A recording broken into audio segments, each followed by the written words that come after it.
இந்த மெடல் எனக்கு கொடுத்தது முதலமைச்சர். டிகிரி படிக்கும்போது ஃபர்ஸ்ட் கிளாஸ்ல பாஸ் ஆனதுக்கு. பைஷ்வினி, இந்த மெடலை எல்லாம் விட நான் விரும்புறது வேற ஒண்ணு இருக்கு. வா.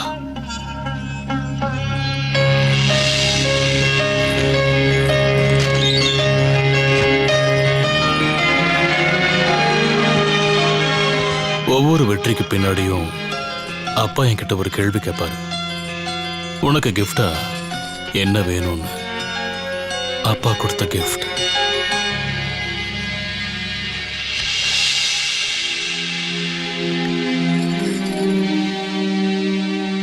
எதுக்காக இதை இவ்ளோ பாதுகாப்பா வச்சிருக்கீங்க?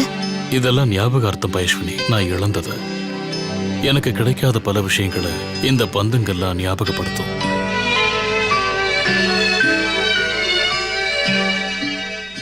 சின்ன வயசுல இருந்து எனக்கு அம்மா இல்லை. அம்மா மட்டும் இல்லை, உண்மையை சொல்லணும்னா எனக்கு வேற யாருமே இல்லை. நான் தனிமையாக தான் வாழ்ந்துகிட்டு இருந்தேன் இது வரைக்கும்.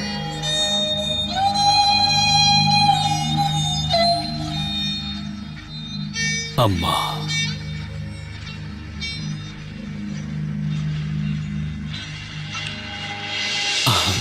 ஆனா இன்னையிலிருந்து அப்படி இல்லை. என் கூட தான் நீ இருக்கியே.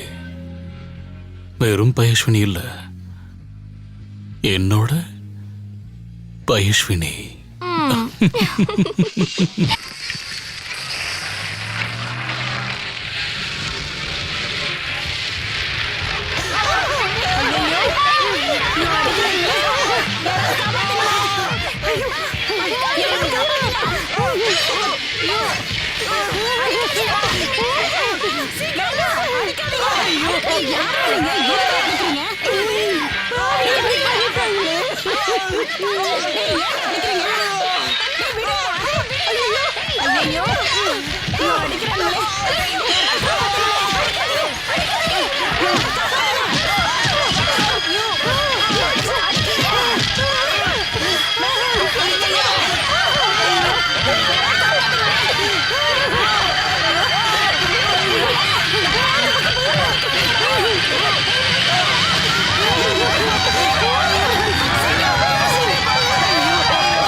சார், பழனி பேசுறேன் சார். சொல்லுங்க பழனி. சார், இந்த ஏரியால பிரச்சனை அதிகமா இருக்கு சார். எங்களால கண்ட்ரோல் பண்ண முடியல சார். கொஞ்சம் சீக்கிரம் வாங்க சார். ஓகே, திரும்ப கூப்பிடுறேன். அங்க கண்ணூர்ல இருக்கிற மொத்த ஆளுகளும் ரொம்ப வயலண்டா இருக்கிறாங்கன்னு பழனி சொன்னார் சார். நாம அங்க போகணுமா சார்? போகணும் நாகராஜ். ஒருத்தர் இல்ல, 16 பேர் கொல்லப்பட்டிருக்காங்க. அதுவும் நடுராத்திரியில தூங்கும் போது வெட்டி கொண்டிருக்காங்க. நான் போகணும். கண்ணூர்ல இருக்கிற மக்களை பார்க்கணும். நான் பார்த்தே ஆகணும். நான் அங்க சிச்சுவேஷன் அண்டர் கண்ட்ரோல்ல வைக்க சொல்லுங்க உங்களோட பழனிவேல் கிட்ட.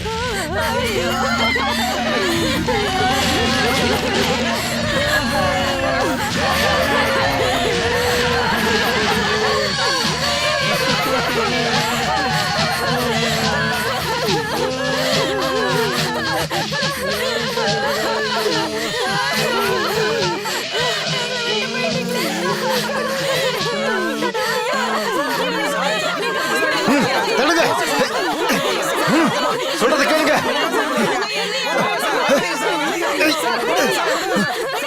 கண்ட்ரோல் பண்ணி தள்ளு. இது எல்லாமே இங்க இருந்து கிடைச்சதுதான் சார். நாகராஜ், சொல்லி புரிய வைங்க. நான் இங்க வந்தது சட்டத்தை ஒடுக்கிறதுக்கு இல்ல, சட்டத்தை நிலைநாட்டுறதுக்குன்னு. போங்க போங்க, இடத்த காலி பண்ணுங்க. போங்கம்மா, போங்க. சொல்றத கேளுங்க. கிளம்புங்க.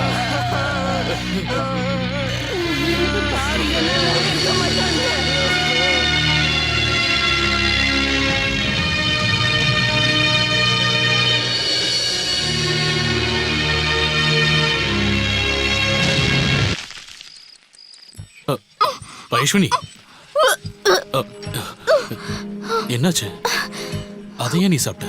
பிடிக்காததை சாப்பிட்டா இப்படிதான் நடக்கும். இது ஒன்றும் அதனால இல்ல, இதுக்கு முன்னாடியும் வந்து எடுத்தேன். எனக்கு ஒரு சந்தேகம்.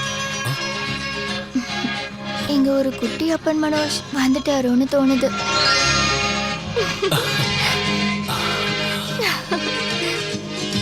எஸ், ஐஸ்வினி சொல்லு, உனக்கு என்ன வேணும்னு கேளு, கிஃப்டா வாங்கி தரேன். எனக்கு ஒரு பால் வேணும், டென்னிஸ் பால். ஏய் ஒண்ணுன்னா ஏய் எங்க ஓடுற? ஏய் நில்லு, ஓடாத. ஏய் சொன்னா கேளு, இந்த டைம்ல ஓடக்கூடாது. வேண்டாம். என்னங்க?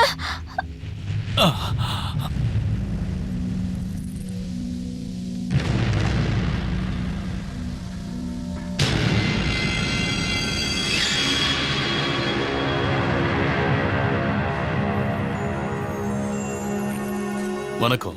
நாங்க தமிழ்நாட்டுல இருந்து இங்க வரோம். நாங்க கொஞ்சம் உங்ககிட்ட பேச வேண்டியிருக்கு, அதான். ஸ்ட்ரெயிட்டா பாயிண்ட்டுக்கு வர. Ex MP Varadarajan, ex MLA Balasingam, youth leader Krishnamurthy, 3 பேரையும் கண்ணூர் இன்சிடென்ட் பேர்ல அரெஸ்ட் பண்ண அப்பன் மனோஜோட நடவடிக்கை நாங்க எல்லாரும் வரவேற்க தான் செஞ்சிருக்கணும். முல்லை பெரியார் இஷ்யூல எங்களை இந்த பாஸ்கரன் மண்ணை திருடுறவன்னு செய்திகள்ல எழுதும் போதே முடிவெடுத்தேன். ஆனா மனோஜ், ஆளுங்கட்சியும் எதிர்கட்சியும் ரொம்ப மோசமானவங்கன்னு சொல்லி வெளியூர் ஆளுங்க குத்தம் சொல்றத தோலை தட்டி பாராட்டுறதுக்காக நான் அங்க ஒண்ணு இங்க வரல. டீல் பேச வந்திருக்கோம். ரெடி கேஸ் பிசினஸ்ல நண்பர்களா ஆயிடலாம். நீ எவ்வளவு வேணும்னாலும் கேட்கலாம், எவ்வளவு கேட்டாலும் தருவோம். ஆமா, அதுக்கு பதிலா நான் என்ன செய்யணும்? அதை யாரும் சொல்லலையே. கண்ணூர், அங்க நடந்த கொலைகளை பத்தி நீ வெளியே கொண்டு வர நினைக்கிற உண்மைகளை நீ மறைக்கணும். அதுவும் இங்கேயே. அங்க கண்ணூர்ல நடந்த கொலை தப்புதான், நடந்திருக்க கூடாது. ஆனா அவங்க அந்த இடத்த விட்டு போக மாட்டேன்னு சொன்னா என்ன செய்யறது? சொல்லணும், கொன்னுதான் முடிக்கணும். எல்லா உரிமையும் ஸ்டேட்டுக்கு தான் இருக்கு. அது பழைய விதிமுறை. அது இப்போ உங்களுக்கு, அதிகாரத்தில் இருக்கிற அரசியல்வாதிகளுக்கு. எதிர்க்கிறவங்களை கொல்றது மூலமா தான் பழி தீர்க்கணும். நாட்டை நீங்க வளர்க்கறதுக்கு. Look mister Manoj, special economics on, அதுதான் கண்ணூர்ல வரப்போகுது. நிறைய பேருக்கு வேலை கிடைக்க போற ஒரு திட்டம். இதுல இன வேறுபாடுலாம் கிடையாது. நல்லதுதான். முல்லை பெரியார் பிரச்சனையில மட்டும் கேஸ் இருந்திருக்கலாம்.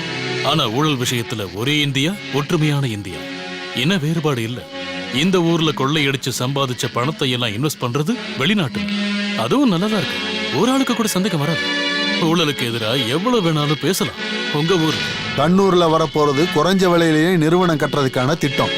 அது அந்த ஊருக்கு நல்லது. எங்களுக்கு அந்த ஒரு கனவு மட்டும்தான் இருக்கு. கேளு, கண்ணூர் பிரச்சனையில தலையிடாம இருக்க உனக்கு என்ன வேணும்னு கேளு. அப்படி காசுக்கு விலை பேசுறது கிடையாது என்னோட கனவு. ஸ்பெஷல் எக்கனாமிக்ஸ்ங்கிற பேர்ல நீங்க எதை வச்சு சம்பாதிக்க போறீங்கன்னு எனக்கு தெரியும். நிறுவனங்களுக்காக கிராமத்தில் இருக்கிற மக்களை வெளியேற்றிட்டு மல்டிநேஷனல் கம்பெனி கொடுக்கிற கமிஷனுக்காக நீங்க அந்த இடத்த வித்துருவீங்க. இதுக்கு முன்னாடி நந்தி கிராமம், இப்போ இந்த கண்ணூர். ஒண்ணு இல்ல, 16 குழந்தைங்க அனாதை ஆயிட்டாங்க. நீங்க அழிச்சது அவங்க குழந்தை பருவத்தை. காலம் உங்கள் என்னைக்குமே மன்னிக்காம. காலம், அந்த காலத்தை நாங்க பாத்துக்கிறோம். நீ டீலுக்கு ஓகேவா இல்லையா அதை மட்டும் சொல்ல போதும். டீலுக்கு ஓகே சொல்ல வேண்டியது நீங்க தான். இதை இதோட விட்டுருங்க. கண்ணூர் மக்கள் அங்கதான் இருப்பாங்க. அங்க இருக்கிற மக்கள் எல்லாரும் ஒருவேளை சாப்பாட்டுக்கு கூட கஷ்டப்படுறவங்க. அங்கிருந்து விரட்டினீங்கன்னா அவங்க எங்க போவாங்க, என்ன பண்ணுவாங்க? அதெல்லாம் உனக்கு தேவையில்லை. உன் முடிவை நீ சொல்லிட்டல, என்ன பண்ணணும்னு நாங்க பாத்துக்கிறோம். இனி விதி தான் முடிவு செய்யும். எங்க விதி இல்ல, உன் விதி. பார்க்கலாம். காலம் மறுபடியும் நம்ம சந்திக்க அனுமதிச்சா.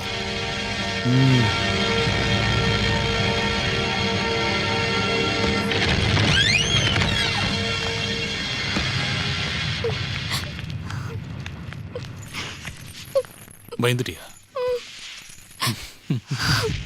ஒன்னும் இல்ல. ஐயோ கரண்ட். அவங்க எல்லாம் சும்மாதான்.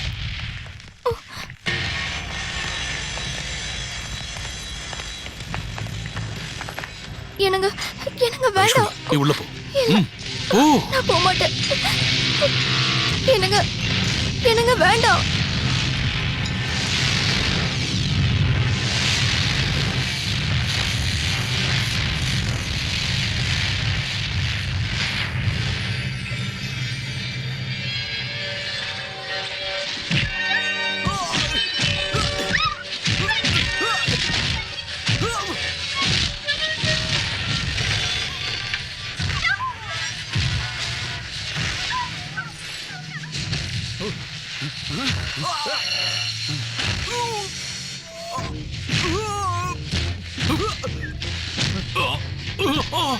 மகேஸ்வரி போ.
விட்டுடு.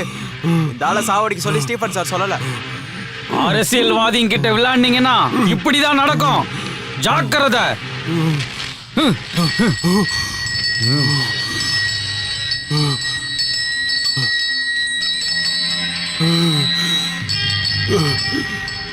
Uh